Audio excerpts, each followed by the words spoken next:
Hey, here's the best way to make root vegetables I think everybody can be on board with. We're gonna use carrots, parsnips, turnips, and rutabagas. Rutabagas will have a thin coating of wax around the skin. This is just because they have a higher moisture content, so this way you can store them long without them going rotten. For our carrots and our parsnips, we're gonna do what's called an oblique cut. So lay your carrot down on your cutting board, hold your knife at an angle, make a cut, turn this a quarter of a turn, hold your knife at the same angle, and make the same cut. And you'll end up with these fun little usable chips.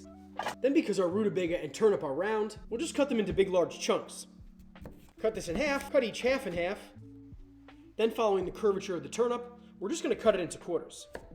Then lay this flat cut side down into your cutting board. And if you're having trouble cutting your root vegetables, you can use something like a folded up kitchen towel to help you press your knife through. But this way your bare hand is not out on the end of your knife because bad things can happen if your hand slips. Then just cut your rutabaga into either thirds or quarters. But again, following the curvature of the rutabaga, we're just gonna cut it into the same size chunks as our turnip. Then drizzle these with enough olive oil to coat your vegetables, 2 good pinches of kosher salt, 1 good pinch of black pepper. Then get these onto a sheet tray or even in a saute pan that can go into the oven. And I like to give these a splash of water, maybe a quarter to a half of a cup, but it just gives them a little head start. Then we're gonna roast these in a 375-degree oven, but the time is gonna depend on both the root vegetables that you used and how big you cut them. But I'd say start checking them after about 30 minutes. These took about 35 to 40 minutes, but once your vegetables are fully cooked, you're gonna give them about a quarter cup of maple syrup. Then back in the oven just for a few minutes until this starts to bubble.